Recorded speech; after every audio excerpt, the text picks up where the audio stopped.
awesome. Awesome God. Wonder working God. Testimony writing God. Do you know what it means for somebody who has been looking for a married child and the child died in your hand? Nothing will die in your hand again.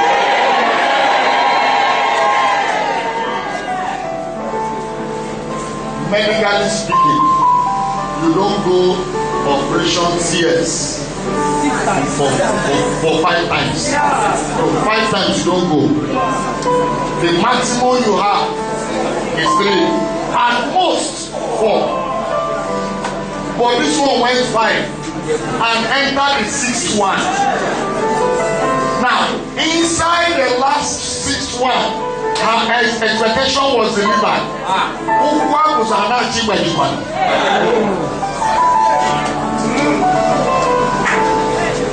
And she remembered her ordeal. She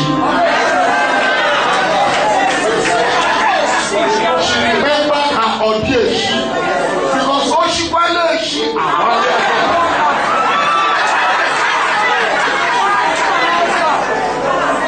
God came down and turned the captivity around. The same God that turned that captivity will turn your own captivity. Maybe by now she would have been in police sense.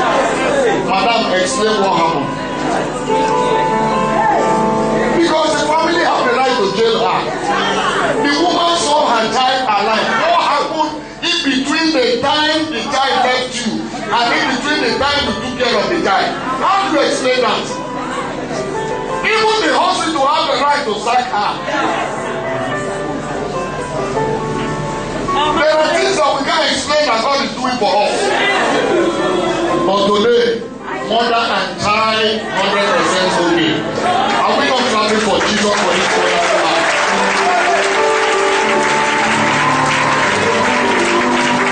Lift up your voice and thank God for confirming His word and backing the anointing over this commission. Not allowing us to see shame. Not allowing us to see shame.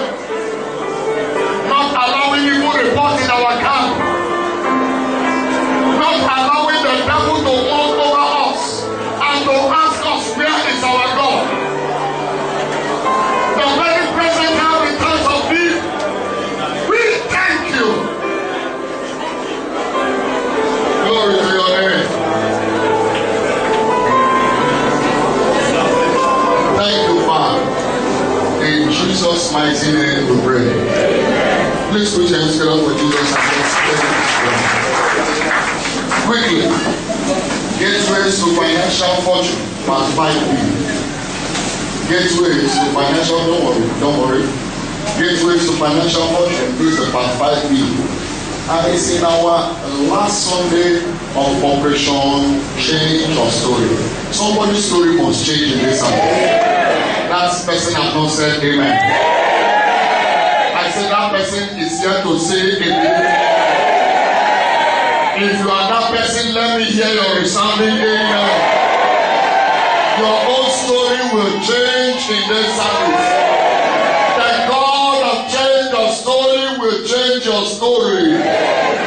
Your new dawn era just arrived. In the mighty name of Jesus. God operates in the covenant for financial fortune. Deuteronomy 28 and verse 18. Deuteronomy 8 and verse 18. Thou shalt remember the Lord thy God, for it is he that giveth thee power to get well, that he may establish his covenant as he swore to your father Abraham, even this day. So if you want to enter into the financial fortune of God's agenda, then we must operate in the covenant. What is the covenant? The covenant is a spiritual platform where we commit God by our obedience of faith to make good his promises. It's not just doing it, but you are doing it in faith. Where we commit God in our obedience of faith. Where we commit God in our obedience of faith to make good his promises. So whatever God has promise, our obedience of faith is what will provoke him to act. Our obedience of faith. Luke 1:45, blessed is she that believeth, for there will be a performance. So God has nothing to perform if you don't believe. And if you believe, then you must act. If you believe, then you must act.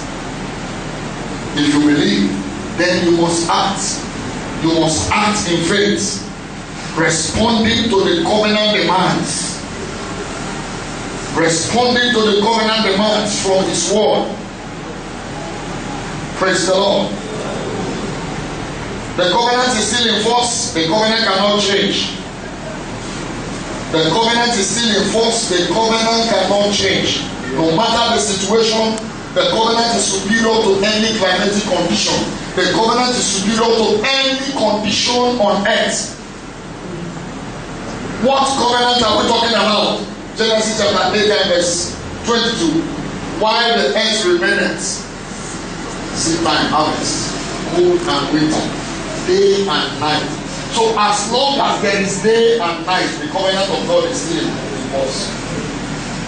The covenant of His word, the covenant of His promises.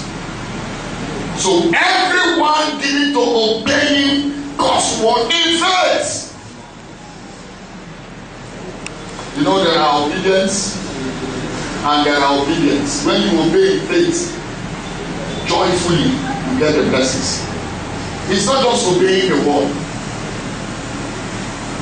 It's not just obeying the word that brings the blessings. No, you must obey it one in faith, and you must obey it joyfully.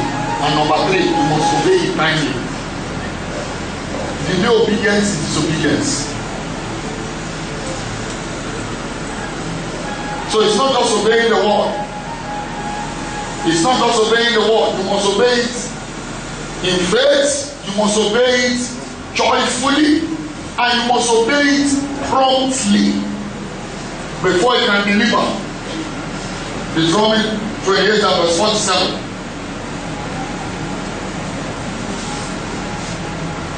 Look at what the commandment said there. Because thou servest not the Lord thy God with what? It's serving, no, but it's not joyful serving. He's obeying the commandment, but it's not joyful obeying it.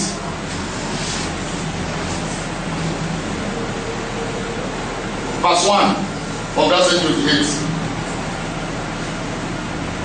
It shall come to pass, if thou shalt hearken unto the voice of the Lord, that hearken diligently to the voice of the Lord. Take note, it's not just if you shall hearken, there is diligence. That diligence is what separates the time and season of life.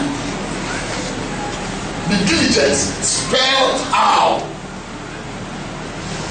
If thou shalt hearken diligently unto the voice of the Lord, diligently by faith, diligently by obeying Him joyfully, and obeying Him promptly unto the voice of the Lord thy God, to observe and to do all His commandments which I command you this day, that the Lord thy God will do what? Set you up on high above all the nations of the earth. There is no problem going on. There's a place for you up there. The question is, are you willing to pay the price to get there? Many love up, but they are not willing to pay the price. The price in this kingdom requires 1, your faith, 2, your joyful disposition, which shows in your character and in your attitude, and 3, your promptness. It's not just obeying Him.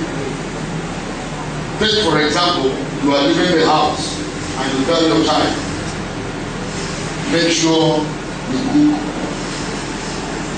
rice for you and your siblings, and that is your breakfast.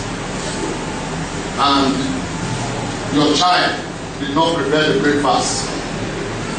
The morning hour passed, the siblings didn't eat. The afternoon hour passed, the siblings did not eat breakfast, and they are not taking lunch. And in the evening, around 8 p.m., your child prepared the breakfast you said, around 8 p.m.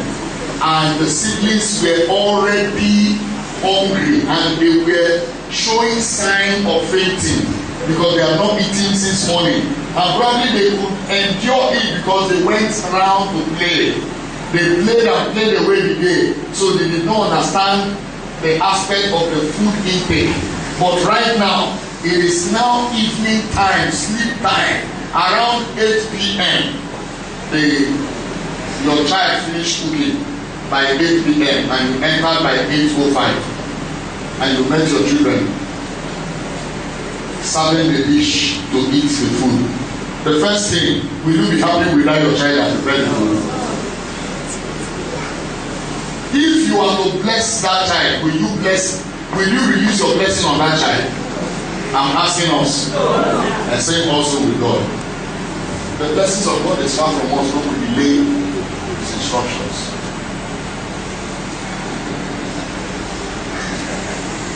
Very simple. That's why delayed obedience is what? Disobedience. Whatever He tells you to do, immediately. Don't waste time. John 2:5. Don't waste time. And when we are given to obeying the commandments and His covenant,